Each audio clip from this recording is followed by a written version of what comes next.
Hollywood silver screen presenting paradise road. ये कहानी एक सच्ची घटना पर आधारित है। इसकी टाइमलाइन वर्ल्ड वॉर 2 के समय की है। मूवी की स्टार्टिंग में सिंगापुर के होटल के अंदर एक बड़े से हॉल में कुछ फौजियों को उनके पार्टनर्स के साथ डांस करते हुए दिखाया जाता है। सभी लोग बहुत खुश दिखाई देते हैं। इन फौजियों के लिए ये आराम का समय है, क्योंकि इससे पहले तो वो जापान के साथ युद्ध लड़ रहे थे। इस पार्टी में एक लड़की होती है जिसका नाम सूजन है और ये एक ऑस्ट्रेलियन नर्स है जो एक फौजी के साथ डांस कर रही है, जिसे वो इसी पार्टी में मिली है। तभी एक और औरत को दिखाया जाता है जिसका नाम रोजमेरी है, जो अपने फौजी हस्बैंड के साथ डांस कर रही है।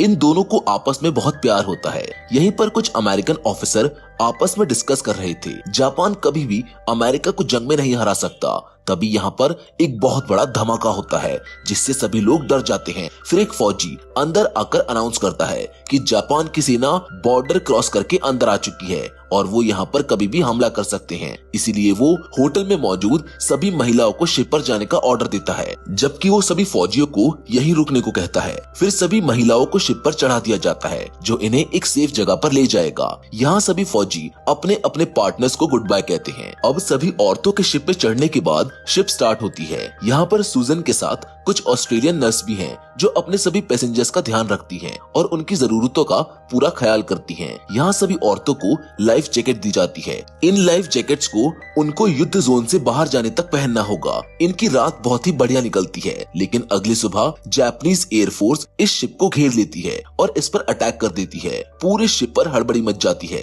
अटैक के कारण बहुत सारे बच्चे और औरतें मारी जाती हैं। उनमें से कुछ महिलाएं शिप से कूदकर लाइफ जैकेट के सहारे किनारे तक जाने की कोशिश करती हैं, लेकिन कुछ महिलाएं जिनके पास लाइफ जैकेट नहीं होता वो भी पानी में कूद जाती हैं। जिसके बाद हम रोजमेरी को देखते हैं जो अपने हस्बैंड से बिछड़कर इस समुद्र के अंदर फंस गई है। उसके साथ हम ऑस्ट्रेलियन नर्स सुजैन और एक अमेरिकन लेडी एड्रियन को भी देखते हैं। ये तीनों महिलाएं लाइफ जैकेट की हेल्प से पूरा दिन तैरकर शिप से काफी दूर चली जाती हैं और एक जापानीज आइलैंड सुमात्रा पर पहुंच जाती हैं। यहाँ वो कीचड़ वाले जंगल को पार करते हुए एक खुली जगह पर आ जाते हैं। ये तीनों पानी में तैरकर और इस जंगल को पार करके काफी थक चुके थे, इसीलिए ये तीनों आराम करने लगती हैं। तीनों एक दूसरे को जानने के लिए और मोटिवेट करने के लिए आपस में बातें करती हैं। आराम करने के बाद तीनों आगे बढ़ते हुए एक रास्ते पर पहुंच जाती हैं, जहां पर उनको जापानीज सैनिकों का ग्रुप साइकिल से उनकी तरफ आता हुआ दिखाई देता है। फिर उनके सामने एक गाड़ी रुकती है जिसमें से एक आदमी निकलता है जिसका नाम कर्नल टनाका होता है। कर्नल उन्हें पास के गांव तक लिफ्ट देने के लिए अपनी कार में बैठाता है। रास्ते में एड्रियन कर्नल को कहती है कि तुम लोगों ने औरतों और बच्चों से भरे हुए शिप पर अटैक करके बहुत बड़ी गलती की है। क्या तुम्हारी इंसानियत खत्म हो गई है? वो कहती है कि तुमने शिप पर अटैक करके जेनेवा समझौते को तोड़ा है, लेकिन कर्नल टनाका कहता है कि जापान ने कभी भी इस समझौते पर दस्तखत नहीं किए। फिर कर्नल इन तीनों को एक गांव में लाकर ड्रॉप कर देता है। यहाँ पर एक जापानी सैनिक बिना बात के रोजमेरी को थप्पड़ मारता है, जिसके बाद वो इन तीनों को घसीटते हुए एक जगह पर ले जाता है जहाँ पहले से बहुत सारे लोग थे। उन्हें पता चलता है कि जो लोग शिप पर जापानीज सैनिकों के द्वारा पकड़े गए थे वो अभी यहाँ पर मौजूद हैं। फिर सुजैन अपनी फ्रेंड से मिलती है और सभी औरतों को जिंदा देखकर काफी खुश हो जाती है। फिर इन सभी को एक प्रिजन कैंप में ले जाया जाता है। इस कैंप में बहुत सारे देशों के लोग कैद थे जो कि अलग अलग कास्ट के थे और ये देश वो थे जो वर्ल्ड वॉर 2 में जापान के खिलाफ खड़े थे। अगली सुबह इन सभी को उठाया जाता है। उन्हें एक जगह इकट्ठा होने का ऑर्डर दिया जाता है।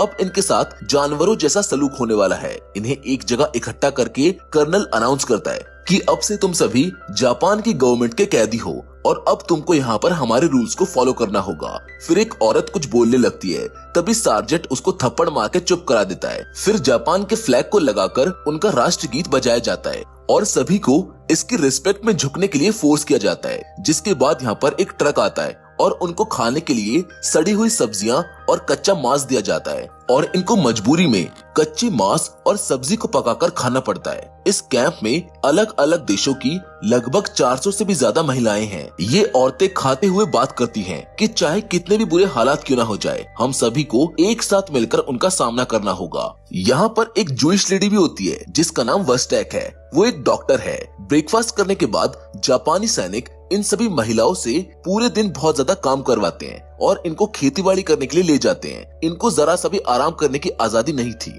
जिसके बाद इन महिलाओं को पास की एक झील से पानी लाना होता था, जिसको जापानी सैनिक नहाने के लिए इस्तेमाल किया करते थे। ये सैनिक महिलाओं के सामने इतनी बेशर्मी दिखाते थे कि वो उनके सामने ही नंगे हो जाते थे, जिससे इन महिलाओं को बहुत ही बुरा फील होता था। यहाँ पर एक औरत रोजमेरी को बताती है कि इस आइलैंड के दूसरी तरफ एक और कैंप है जिसमें मर्दों को रखा गया है।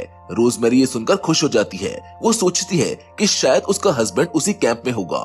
कुछ समय बाद इस कैंप में मलेरिया की बीमारी फैल जाती है, जिससे यहाँ पर बहुत सारी औरतें मारी जाती हैं। कुछ औरतें रिश्वत के तौर पर अपने गहने जापानी सैनिकों को देकर उनसे दवाई ले लेती हैं। इन सभी के साथ मिसेस रॉबर्ट नाम की एक बूढ़ी औरत भी है जो इस कैंप में बहुत समय से रह रही थी। मिसेस रॉबर्ट को भी मलेरिया हो जाता है, लेकिन उनकी दवाई का कोई भी इंतजाम नहीं हो पाता। इसी रात को एक जापानीज औरत जिसका नाम विंग होता है, जो इसी कैंप की मेंबर है, दवाई लाने के लिए इस कैंप से चोरी छुपे बाहर जाती है और अपने साथ दवाई ले भी आती है। लेकिन जब वो वापस आती है तो कैंप के गार्ड्स अलर्ट हो जाते हैं, पर विंग अपने कैंप में पहुंच जाती है और मिसेस रॉबर्ट को दवाई दे देती है, जिससे उनकी हालत में सुधार हो जाता है। लेकिन जब कर्नल तनाका को कैंप में हुई इस बात का पता चलता है तो अगली सुबह वो विंग को सबके सामने सजा के तौर पर जिंदा ही जला देता है, जिसको देखकर सभी महिलाएं डर जाती हैं। अब आगे हम एड्रियन को देखते हैं, जो गाना गुनगुना रही थी। उसके पास एक और महिला आती है जिसका नाम डेजी होता है। उसे भी म्यूजिक का बहुत शौक है। दोनों को म्यूजिक पसंद था, इसीलिए दोनों की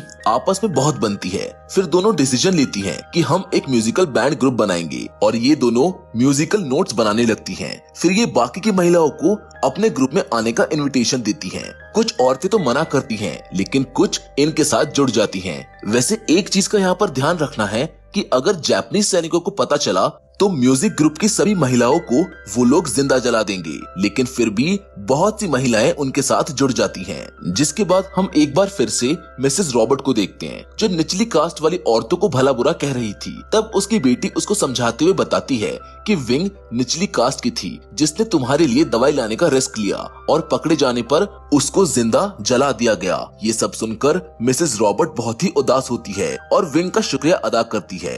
अब एड्रियन ने जो म्यूजिक ग्रुप बनाया था वो अपने रिहर्सल स्टार्ट कर देता है, लेकिन तभी वहाँ पर जापानीज सैनिक आ जाते हैं जो उनको ऐसा करने से रोकते हैं। लेकिन ये महिलाएं यहाँ पर हार नहीं मानती और उन सैनिकों से छुपते हुए छोटे छोटे ग्रुप में अपना म्यूजिक बनाने लगते हैं। कुछ दिनों की तैयारी के बाद ये अच्छा म्यूजिक बना लेती हैं। अब एक दिन यहाँ पर सार्जेंट इस कैंप में आता है और डेजी को एक लिस्ट पकड़ा देता है। उस लिस्ट को पकड़ने पर उनको पता चलता है कि इसमें सभी खूबसूरत महिलाओं और लड़कियों के नाम होते हैं। फिर इन लड़कियों को ट्रक में भरकर एक बंगले पर ले जाया जाता है, जहाँ पर जापानीज आर्मी के ऑफिशियल्स होते हैं। यहाँ पर इनके सामने एक ऑफिसर प्रपोजल देता है और कहता है कि तुम्हारे पास अच्छी जिंदगी जीने का एक मौका है, लेकिन तुम्हें जापानीज ऑफिसर के मिस्ट्रेस बनकर रहना होगा। मैं आपकी जानकारी के लिए बता दूं कि मिस्ट्रेस का मतलब नौकरानी या फिर रखैल होता है। इसका मतलब अगर ये महिलाएं इन ऑफिसर को खुश करती हैं तो इनको अच्छा खाना, अच्छे कपड़े और रहने के लिए अच्छा घर मिलेगा।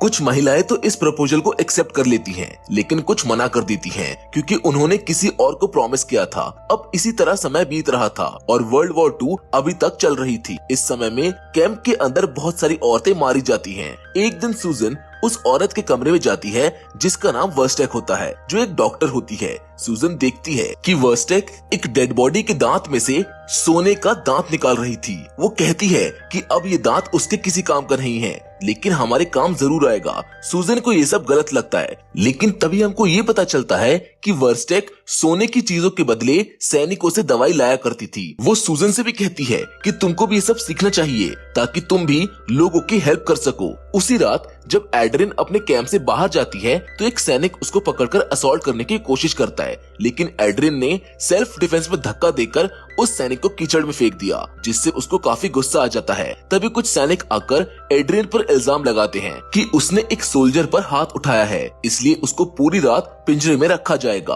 अब अगली सुबह कर्नल तनाका यहाँ पर आता है, जिससे वो सैनिक झूठ बोल देता है कि एड्रियन ने उसका ऑर्डर मानने से मना कर दिया, इसलिए मैंने उसको टच किया। अब तनाका एड्रियन के साथ बदतमीजी करते हुए उसको बुरी तरह से लाते मारता है और कहता है कि तुमने हमारे सोल्जर की डिसरिस्पेक्ट की है, जिसके बाद कुछ औरतें सीनियर ऑफिसर के पास जाकर कर्नल टनाका की शिकायत करती हैं और एड्रिन की जान की भीख मांगते हुए कहती हैं कि इसमें उसकी कोई गलती नहीं है, सारी गलती कर्नल टनाका की है। लेकिन सीनियर ऑफिसर उसकी मदद करने से मना कर देता है। तभी औरतें कहती हैं कि हमने तुमको एक रहमदिल इंसान समझा था, लेकिन तुम भी टनाका की तरह ही बेशर्म हो। ये बात सुनकर वो एड्रिन को छोड़ देता है।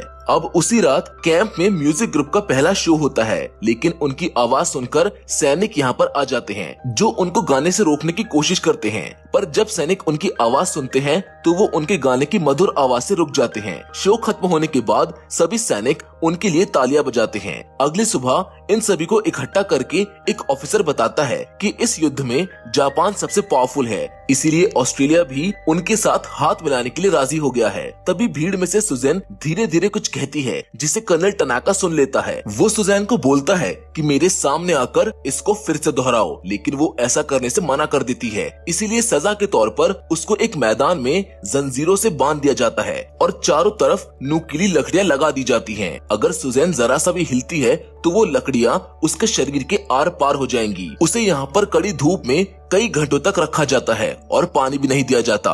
24 घंटे के बाद कर्नल वापस आता है। सुजैन अपनी जगह से टस से मस भी नहीं हुई थी, जिसकी हिम्मत को देखकर वो उसको छोड़ देता है। फिर रात को म्यूजिक शो होता है, जिससे इम्प्रेस होकर सैनिक उनको गिफ्ट के तौर पर 2 साबुन के टिकिया देते हैं। इनको यहाँ रहते हुए अब 2 साल बीत चुके हैं और अब इनको किसी दूसरी जगह पर शिफ्ट कर रहे हैं जहाँ पर ज्यादा सुविधाएं नहीं होंगी। जब उन्हें यहाँ से ले जाया जाता है तो उनकी नजर उन लड़कियों पर पड़ती है जो ऑफिसर के मिस्ट्रेस बनने के लिए राजी हुई थी। तभी रोजमेरी अपने हस्बैंड को देखती है जिसे जापानी सोल्जर गाड़ी से ला रहे थे। वो देखकर समझ जाती है कि सोल्जर उसके पति को मारने वाले हैं, जिसके बाद इनको दूसरी जगह पर शिफ्ट कर दिया जाता है। इस जगह पर रहने और खाने की कोई भी व्यवस्था नहीं थी, इसलिए इन्हें सांपों को पकड़कर खाना पड़ता है। अच्छा खाना ना मिलने की वजह से बहुत सारी औरतें बीमार हो जाती हैं और मारी जाती हैं, जिनमें मिसेस रॉबर्ट की भी जान चली जाती है। उधर रोजमेरी ने अपने हस्बैंड की याद में खाना छोड़ दिया, जिसकी वजह से कुछ ही दिनों में उसकी भी मौत हो जाती है।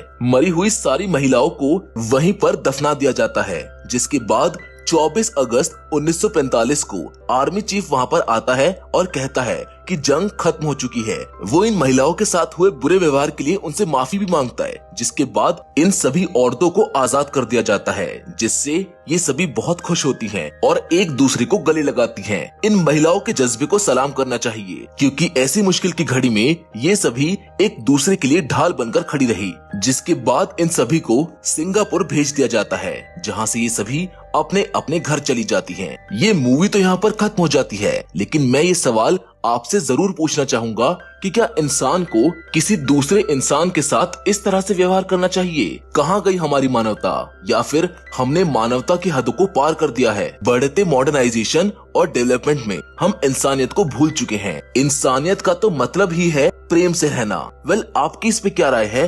आप हमको कमेंट करके जरूर बताएं, क्योंकि फिलहाल तो आज की वीडियो में बस इतना ही, लेकिन हम फिर से जरूर मिलेंगे और वो भी एक और नई इंटरेस्टिंग कहानी के साथ। पर तब तक के लिए धन्यवाद।